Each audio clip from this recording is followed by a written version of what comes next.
Thank you, Mr. Speaker. I appreciate the time, and I'm down here with some of my colleagues to talk about one thing and one thing only in our time, and that's about igniting America's economy. We can talk all we want to about putting people back to work, but nibbling around the edges of the American economy isn't going to solve the problem for the men and women in the 7th District of Georgia, nor the men and women in the great state of Texas, or the men and women in Alabama, or anywhere across this country. What we need is a competitive advantage on the rest of the world. We have the most capable workforce on the planet.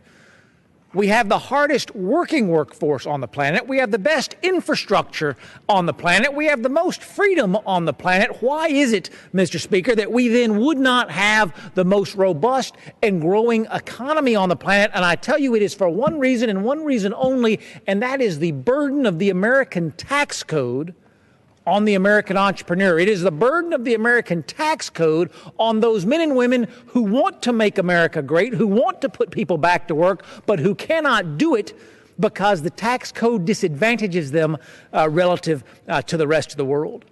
Mr. Speaker, there's an idea in this chamber, and you know it well. It's called the FairTax. It's H.R. 25. Anybody in America can look it up. It's at www.congress.gov. It's H.R. 25. And in just over 100 pages, it describes how we could rip this United States tax code out by the roots and replace it.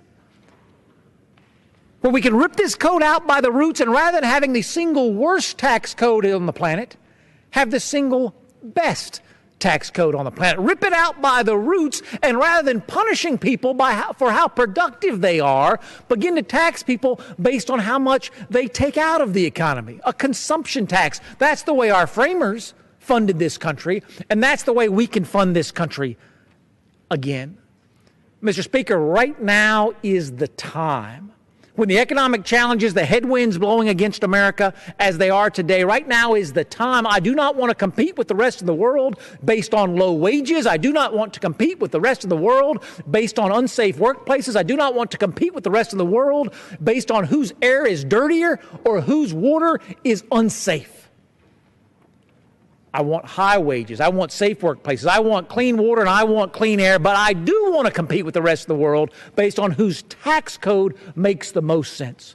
Mr. Speaker, I was elected in 2010, just 5.5 short years ago. One of the members in that freshman class with me was Mo Brooks from northern Alabama. He's down here on the floor tonight. When I got ready to introduce the FairTax in that Congress, Mo was one of the first folks out of the box to say, Rob, we can make a difference. We can make a difference for the country. We can make a difference for individual families. Put me down as a co-sponsor of the FairTax, and I'd be honored to yield to the gentleman from Alabama tonight. Well, thank you for the opportunity to stand with you here tonight as we discuss the FairTax. Quite frankly, I wish my eloquence was that of yours, but certainly my passion is for the FairTax with all the economic benefits that it would yield to the American people, the job creation it would yield, and the simplification of the headaches that occur every March and April as American people, including job creators, have to try to figure out how much taxes they have to pay. In that vein, I have some prepared remarks, but I'm available for any colloquy that you may want to have afterwards. Here are my prepared remarks. Mr. Speaker, America's tax code is so complex as to border on impossible for any one person to understand. According to the National Taxpayers Union, in 2016, American taxpayers suffered an economic loss of $234 billion from the 1.9 billion hours of time spent trying to figure out and pay their taxes. Making matters worse, from 1986, when President Reagan signed the Tax Reform Act into law, to today, the tax code has grown from 30,000 to 70,000 pages, more than doubling in size. Further, the corporate tax rate has skyrocketed to 39.1%, easily claiming the highest rate in the industrialized world. I cannot emphasize enough the detrimental impact America's complicated tax code has on our economy and the burden it creates for taxpayers and job creators alike. As such, I strongly support Representative Rob Woodall's FairTax Act to abolish the federal income tax, employment tax, and estate and gift tax, and replace them with a national sales tax and prebate that eliminates the effect of sales taxes on low-income families. Businesses and families know how to best spend their hard-earned money. We need a system that puts power back into the hands of the taxpayer, not government bureaucrats. The Fair Tax proposal makes this possible. In particular, it eliminates the income tax and stops the federal government snooping into American citizens' incomes, savings, and bank accounts while still producing the revenue needed to fund the federal government. The Fair Tax is simpler, thereby saving taxpayers billions of hours and hundreds of billions of dollars in trying to determine tax liability. In addition, the Fair Tax dramatically stimulates America's economy by eliminating costly income tax and compliance costs for America's employers, thus cutting the cost of producing American goods and services by roughly 15 to 20%, a huge competitive advantage in an increasingly tough international marketplace. This competitive advantage for American job creators means more jobs and higher incomes for American workers. Mr. Speaker, I urge you to bring the Fair Tax legislation to the House floor for a vote to simplify the tax code, return American individual freedom, and grow the economy. Similarly, Mr. Speaker, I encourage the members of the House of Representatives to support this plain, common sense way of collecting taxes, stimulating the economy, and getting the federal government more so out of our own personal lives. Mr. Speaker, I yield back the remainder of my time, but to the extent Congressman Woodall has more that he wants to discuss, I'm available. I appreciate the gentleman's comments. You had me at more jobs and higher wages for American workers. You had me there, but one of the things we don't ever talk about is the snooping that you described. Now, snooping's a powerful word, but as you were talking about that, it dawned on me that the federal government knows more about my finances than any member of my family. I mean, think about that. The federal government knows more about me and my finances than I am willing to tell any member of my family. And I don't, when I think about freedom in this country, when I think about what the government needs to do to keep us safe, to keep the economy growing, I don't think about that degree of invasiveness as being necessary today. Well, it's not just the snooping. It is also the coercion, where the federal government Washington uses the tax code to compel people to engage in conduct that they otherwise would not engage in, or to not engage in conduct that under the normal circumstances, were they free to do so without potential retaliation by the IRS, they would engage in. And we've got some issues, by way of example, where the Internal Revenue Service has been used to try to achieve political gains, where the Internal Revenue Service has been used to punish people because they have chosen to exercise their freedom of speech rights or their religious rights, or because they chose to associate with some people rather than other people, all rights guaranteed in the United States Constitution and the Bill of Rights. And the power that we have given the federal government and the Internal Revenue Service through the income tax code can all be taken away from the federal government by going to the Fair Tax. The reasons to support the Fair Tax so greatly outnumber any potential harms that detractors may describe, that again, I urge the Speaker of the House to allow this legislation to come up for a House floor vote so that we can support it, so that we can pass it through the House of Representatives. But should it fail, so that the American people will know who is on record in support of liberating the American people from the Internal Revenue Service and who wants to keep the Internal Revenue Service as our masters with our being in bondage to their whims. So there are lots of advantages, very few disadvantages. And I want to thank you and the people of the great state of Georgia who have sent you here so that you can advocate on their behalf and advocate for a fair tax that just makes sense. Well, I have appreciated your friendship and your leadership since you and I arrived here together just 2 terms ago. And while you were speaking, I put up a poster that has a postmark that reads April 15th. You were talking about what it means to make March and April less intimidating, less frightening. You talked about coercion and intimidation. I would wager there is not a single American citizen, age 16 or older, anyone who has ever held a job and had a paycheck, that when I put up a postmark of April 15th, they don't know exactly what that means. That means that's the day the tax man is going to come calling, and I'm going to do the very best I can to get it right. But if I don't,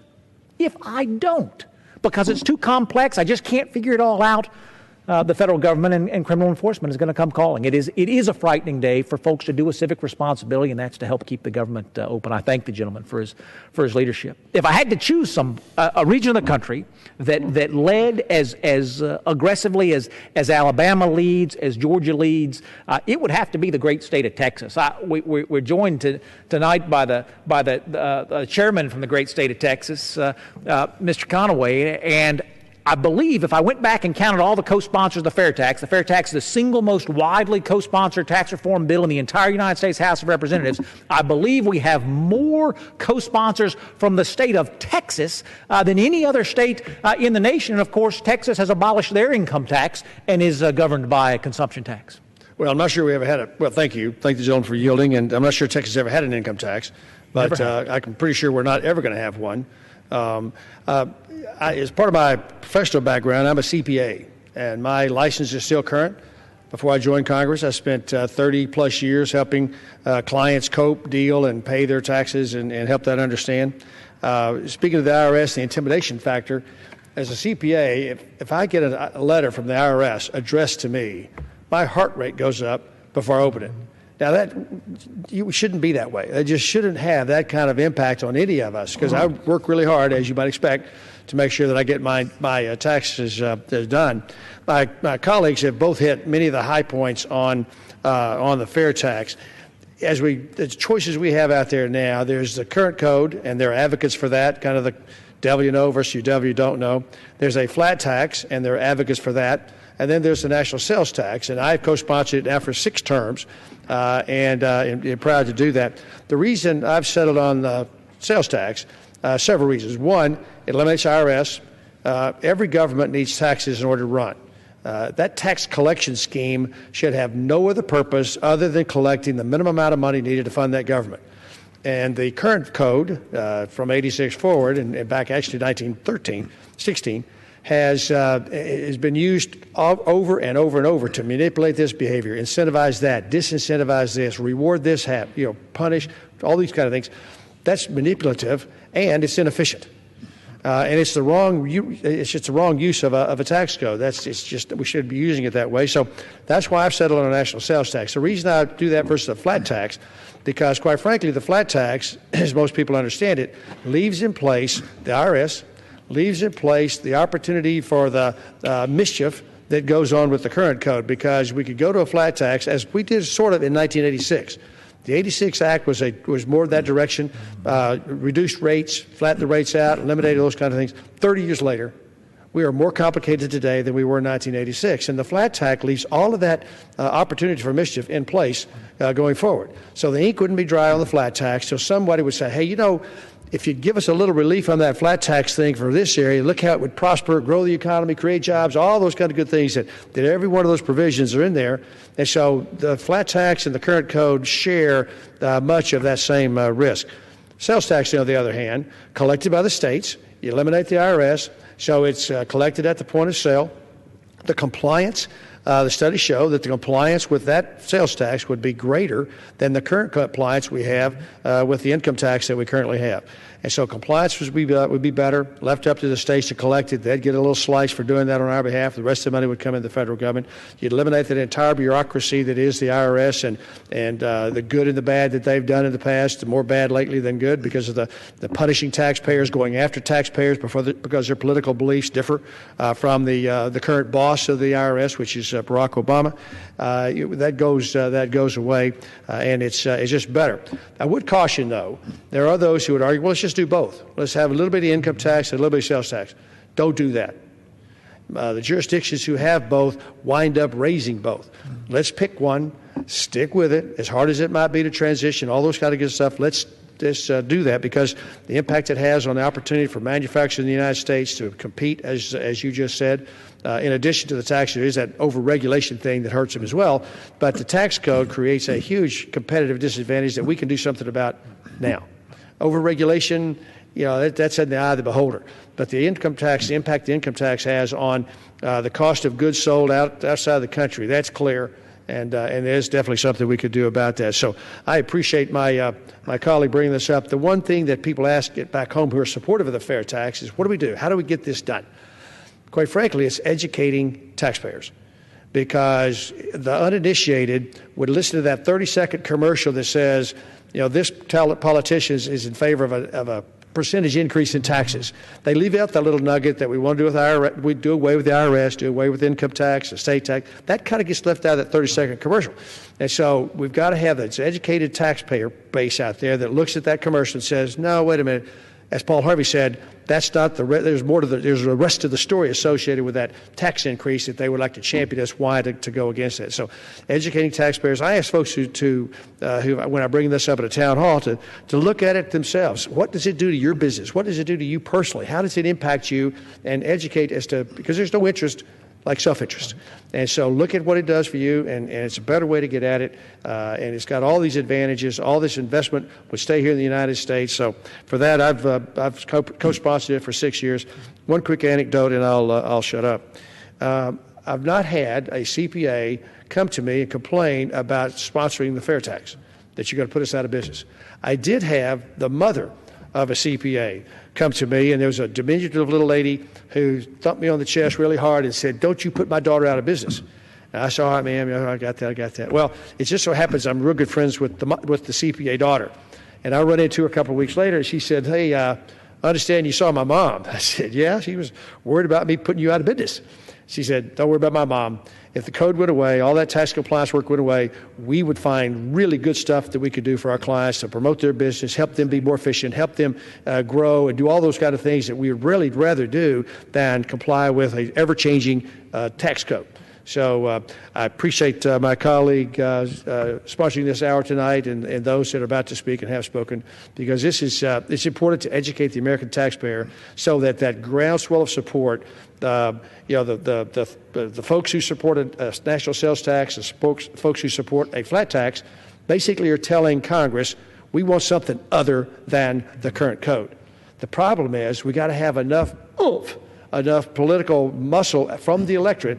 I'm not sure how she's going to spell that, but from the electorate that would represent that 2/3 to overcome a policy that's this invasive, this expansive, and make that happen. So it's about educating taxpayers, getting them on board to create that political will that then gets communicated to the 435 of us who actually have the voting cards that can make it happen. So I appreciate my colleague for sponsoring this tonight and allowing me to prattle on for a whole lot longer than you probably wanted. But thank you for letting me be with you tonight. Mr. Chairman, your leadership has been invaluable on this. You're not just because of the people you represent, but because your background as a CPA.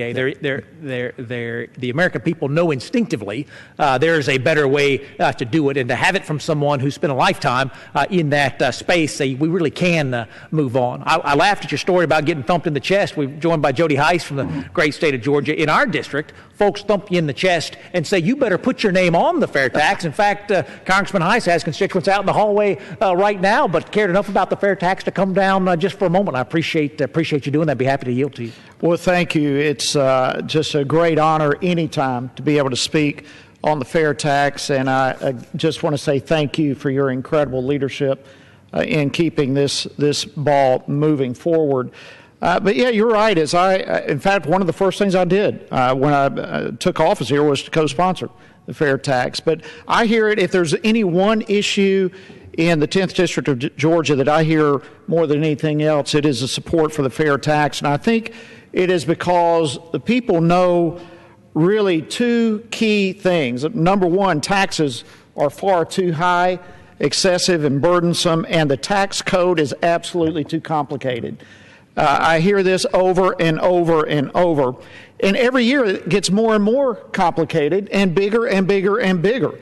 And so, we're at a point that the tax code itself literally cries out for reform. And I don't know of any better way of dealing with this than the fair tax. We talk about having an economic boom, the likes of which we've never seen before. It's all wrapped up in reforming the tax code in the manner that can be done here with the fair tax. And this is something that absolutely we need to do. It's going to strengthen individual freedom. Just think of this. Individual freedom is wrapped up in economic freedom. And the more we confiscate through our current tax system, the less individual freedom we have.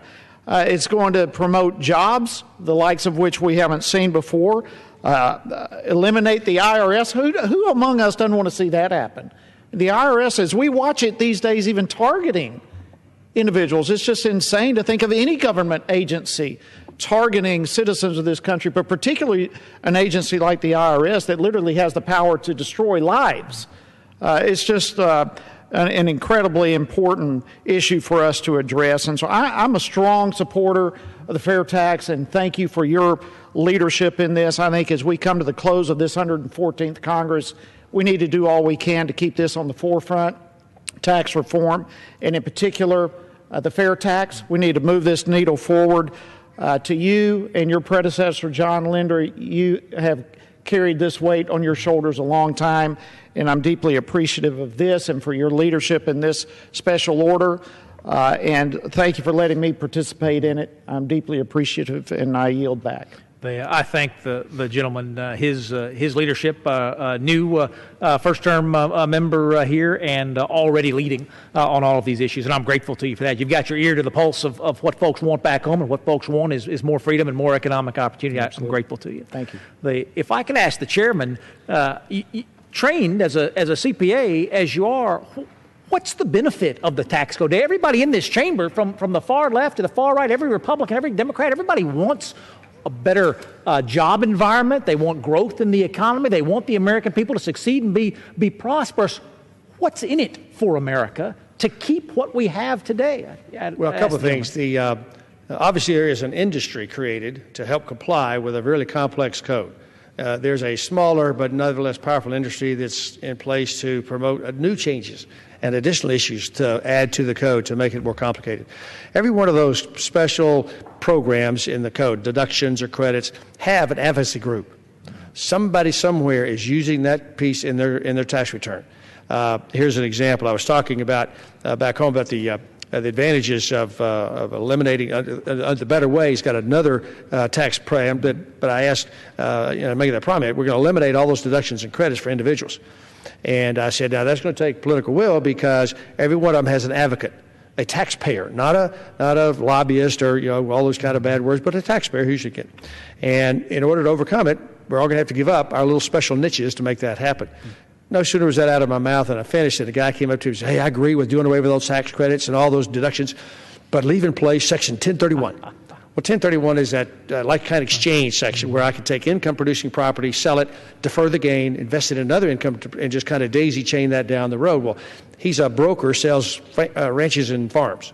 And so it was in his best interest personally to make that happen. So there's hard to make broad statements that it does good stuff, but every one of those provisions has somebody somewhere in America that's taking advantage of it. Here's another thing just happened, and this has really nothing much to do with this. I got 2 calls today, one while I was sitting here waiting for this to start, from a voice that said, hi, hello, very stern, this is so-and-so from the IRS, Internal Revenue Service. And you have an audit problem that you've not addressed. There's a big deal going on, and if you don't call this number back right away, we'll interpret that as you trying to run from us, and you will enhance the charges against you. A clear scam, because IRS doesn't call you. But nevertheless, there is a scheme out there available that someone then can use as a scam artist to frighten taxpayers, because to an uninitiated person, they would call that number back. Now, I have no idea what it would do to your phone if you called it back. There's something going on there that hasn't happened. But by having here's what will never happen. You'll never get a call that says, you've not paid your sales taxes. And because you've not paid your sales taxes, we're coming to get you. No, sales taxes are collected, point of sale, and there will be no collection agency. There'll be no opportunity for a scam in that regard. But back on who benefits, obviously the group of folks who have tax compliance, and much of that is offshored, quite frankly, and then the people who use those individual pieces. So part of this is to overcome that inertia to change. Mr. Chairman, I'm glad you mentioned that scam. I'm going to find the camera that's focused down here and tell folks, if you get a call from the IRS, it is not legitimate. Do not deal with somebody at the end of a 1-800 number who says there's an arrest warrant out for you. If you don't have any other option, call your congressman, and we will intervene for you in that space. It's hundreds of millions of dollars that have been scammed from American citizens, Mr. Chairman, through this scheme, and the scheme works for one reason and one reason only, and that's that the IRS really is that scary to the average American citizen, and we created it. It's our creation, and we are complicit in this scam. Please, it is happening to your parents, your grandparents. I get those calls too. I'm in constituents' homes. The calls are coming in then, and not everyone knows it's a scam. Folks are so frightened by the IRS. They're paying these folks hundreds of millions of dollars a day. I appreciate you mentioning that. Thank you, gentlemen. And again, appreciate him sponsoring this hour. And I know we've got a couple other members who want to speak, but thank you for your generosity with tonight. Thank you, Mr. Chairman.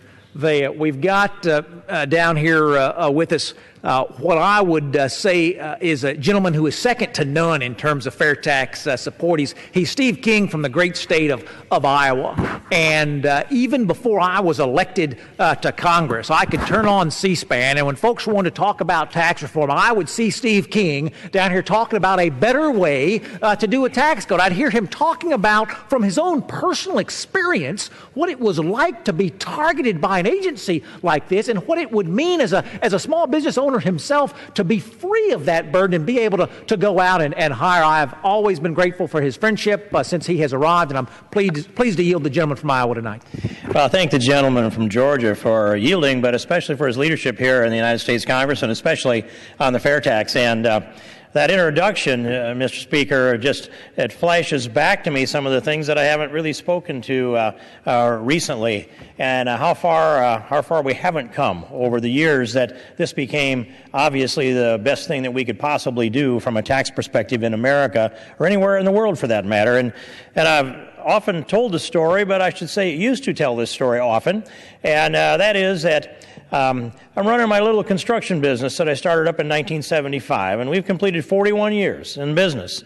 And I was audited one too many years in a row by the IRS. And I had learned that we didn't have copy machines in those days, so if they could ask for data, I would have just said, here, I'll run all these copies, you can analyze them, I'll go out and start a machine up and go to work, make a little money so I can pay my taxes. But what it really did was it shut me down. It shut me down because I had to sit there in my office and serve papers out to the auditor because I was the one that knew where the papers were, and they were in my filing cabinet. And I had learned in previous audits that I didn't want to just say, here's the filing cabinet, I'm going to work, let me know what the bill is when you're done. It didn't work out too well for me. And so I sat there for 4 days and I served up papers to the IRS. I'd say, I'll give you a paper, you can look at it, you can take your notes, do what you will. When you're done with that paper, hand it back to me, I'll put it back in the file, and then you ask for another record, I'll give it to you. We did that for 4 days. And at the end of that period of time, we had an intense negotiation. And it came down to a number that, I remember it clearly, it doesn't seem so big today as it did then, but it was big then, and it was wrong. And the taxes that I had paid, the taxes that I owed, and not only that, I'd done that with good intent as well. I complied with the law, and I had intent to comply with the law, but they seemed to have intent that they were going to justify the 4 days of being drugged through. I thought I was drugged through that knothole, not them. But when it was all done, I had to go to the bank and borrow the money to pay the IRS some money that I believe to this day I did not owe, because if I had otherwise borrowed the money to hire a lawyer to defend myself against the IRS and the federal government, the odds of success were so infinitesimally small that I had to decide, do I want to stand on principle, or do I want, and if I stand on principle, I could sacrifice my company, or do I want to borrow the money and pay bondage to what was an unjust principle? and try to keep my business alive. That's what I decided to do. And those who know me for the time I've been here know how hard that is, for me especially. And I had to swallow as hard as I've ever had to swallow.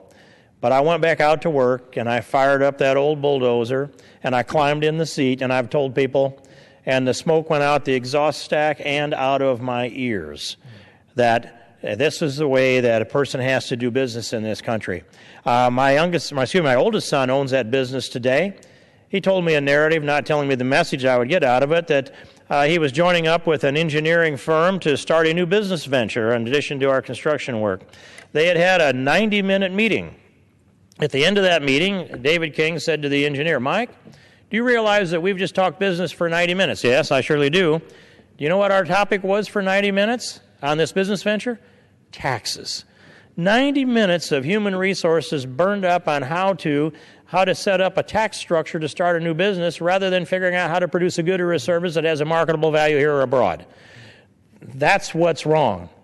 It is the waste of human resources that are consumed in compliance with the IRS, and it's the waste of human resources that could be far better used in producing that good or a service that has a marketable value here or abroad. And I've come not full circle on the issue. I stand exactly where I did in that time back in 1980 when I was audited one too many years in a row. But we're in the second generation of King Construction today, and I have to go back and look. Just yesterday, I had a 1-hour meeting with the commissioner of the IRS, Commissioner Koskinen, who is facing a privileged motion as well as a filed motion to face impeachment for malfeasance within the IRS and the violations that I believe happened directly under the watch of Lois Lerner. And so I never imagined, Mr. Speaker, that day that I climbed in the seat of that old bulldozer and the smoke came out of the exhaust stack in my ears, and I began to think, I want to be rid of the IRS. And I went through the process of if you abolish the IRS, then what do you do to replace the revenue? And I spent weeks thinking that through. There was nobody to talk to in those days. I spent weeks thinking through that, and I would go to I called it my Oshkosh Bagosh caucus, the guys in the overalls at 6 a.m. in the morning, and I would sit down and I'd tell them, we need to have a national sales tax. We need to replace the IRS. We need to abolish the IRS. Give people their freedom. Let them make their choices on their taxes when they purchase, not have somebody looking over your shoulder, second-guessing all the decisions that you have to make while you're in business. And for weeks we went through that, and they got a little tired of hearing me talk about going to, I didn't call it a fair tax, I didn't have a name for it, except national sales tax. And finally they said, well, if that were such a good idea, we'd have already done it by now. Now, anybody that served much time in Congress know that's a laugher. We have lots of good ideas that we don't do by now because there are competing interests here. But I've taken this policy to Alan Greenspan, the former chairman.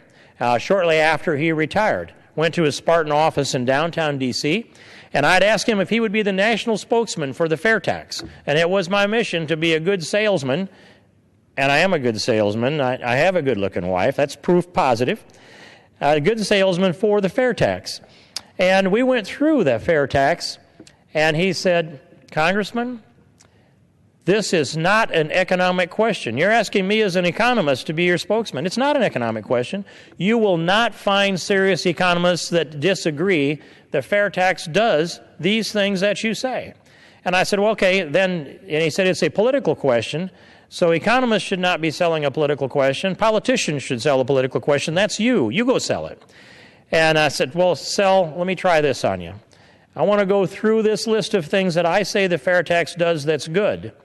And I want you to challenge me, interrupt me and challenge me at any point along the way of any component that I've said that can't be sustained in an economic argument, an economic forum. So I went through the list.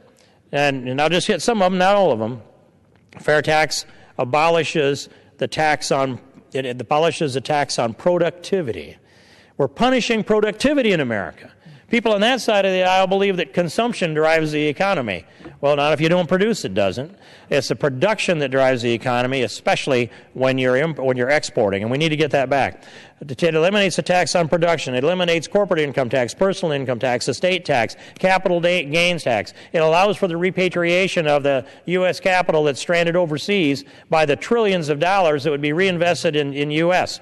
And I went through this vast list of things the FairTax does that's good, and I stopped and I said, "You've not interrupted me, Mr. Chairman."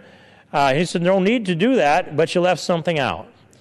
You didn't mention that the FairTax provides an incentive for savings and investment. And this economy desperately needs an incentive for savings and investment." And it wasn't that I left it out on purpose. I just forgot to say it. So he said, add that to what you're saying and keep saying everything else. And so I turned it into this. Now I just tell people the FairTax does everything good that anybody's tax policy does that is good. It does them all, and it does them all better. And that's pretty close to the final word on the topic, and now America needs to come to her senses. And if we want to have a stimulated economy, if we want to reverse this imbalance we have in trade and bring it back to where we have an export surplus instead of an import surplus, if we want to stabilize our currency, if we want to stimulate manufacturing and production in America, if you want to have a stable currency, a stable economy, and an America that is the robust economy in the world again, we go to the FairTax. And that little island of Ireland that has attracted over 700 former U.S. companies that were domiciled in the U.S., now domiciled in Ireland with their little flat tax over there, was 0 for 10 years, became 10, then 13% or so.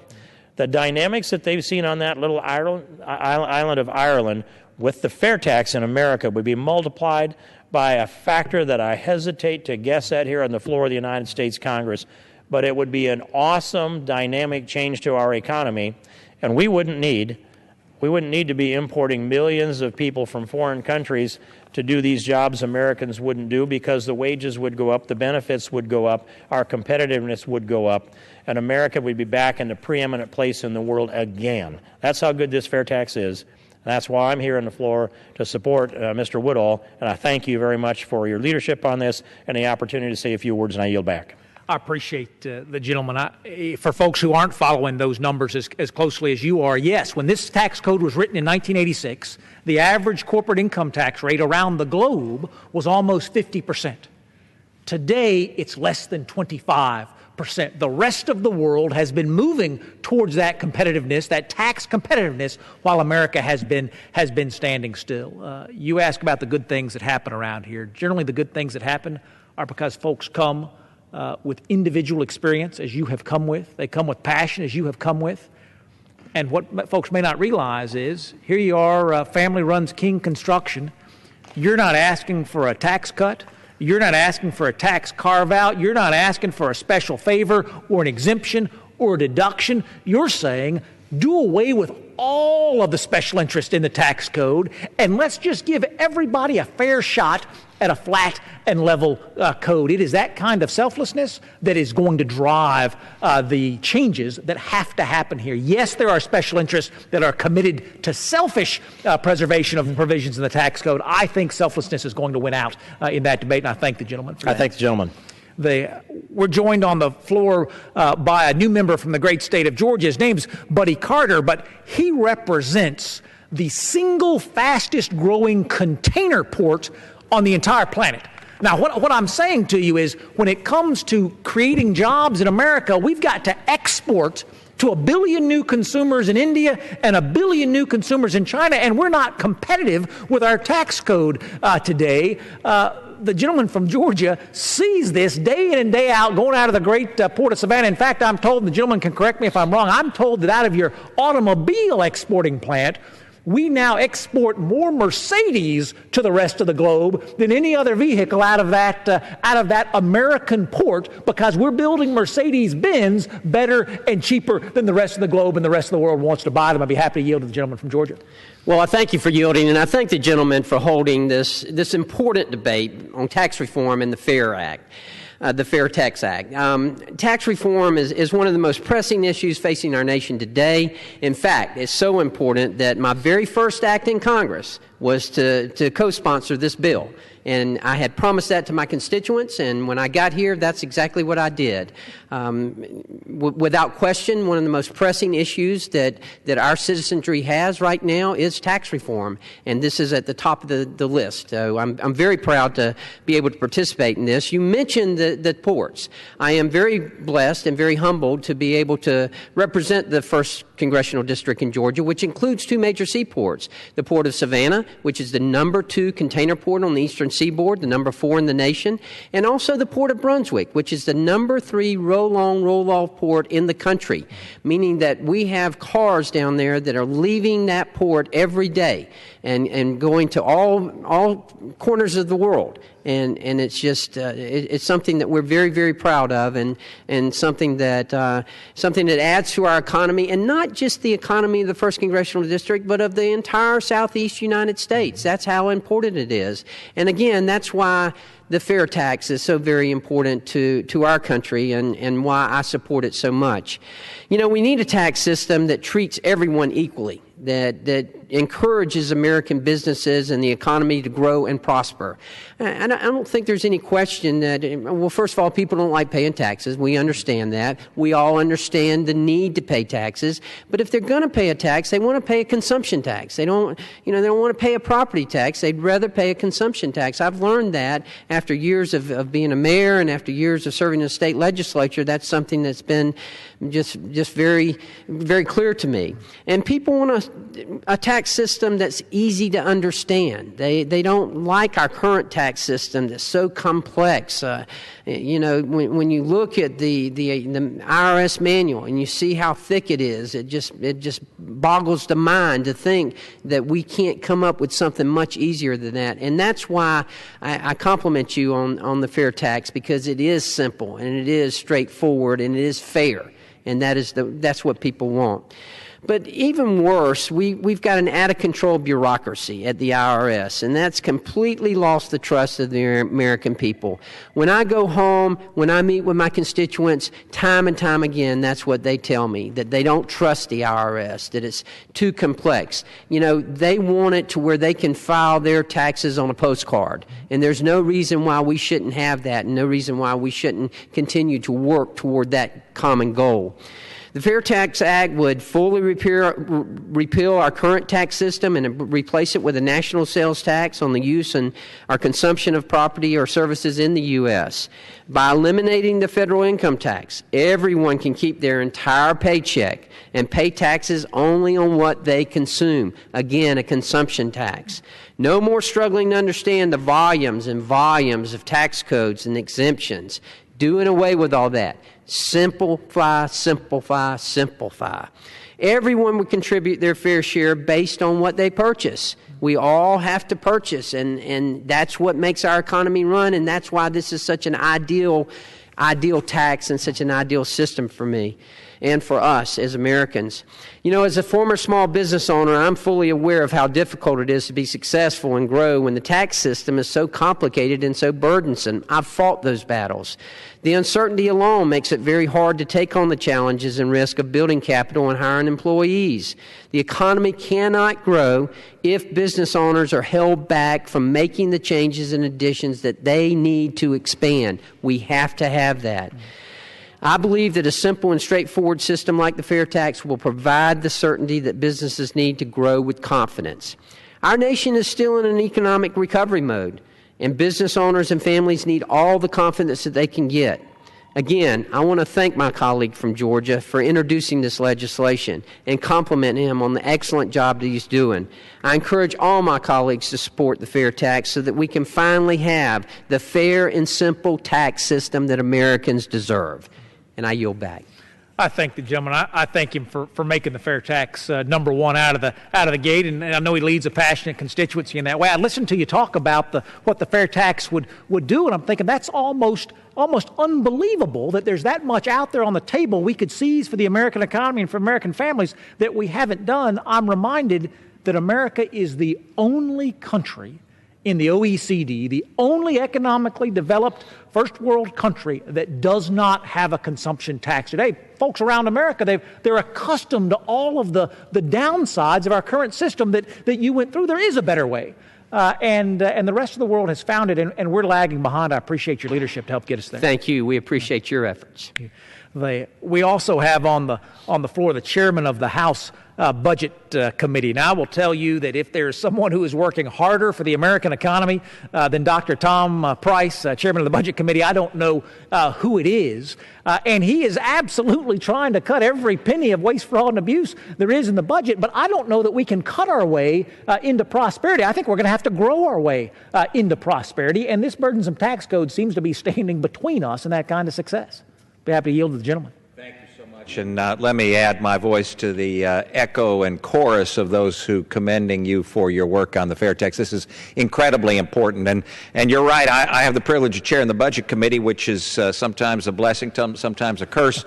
But you put your finger on the thing that I want to talk about today, because the FairTax, as you well know, our current tax system is punishing all the things that we say that we want. So we want hard work, we want success, we want entrepreneurship, we want savings, we want investment, we want all those things. And people talk about that and they say, why are we not getting those things that allow for that growth that has to happen?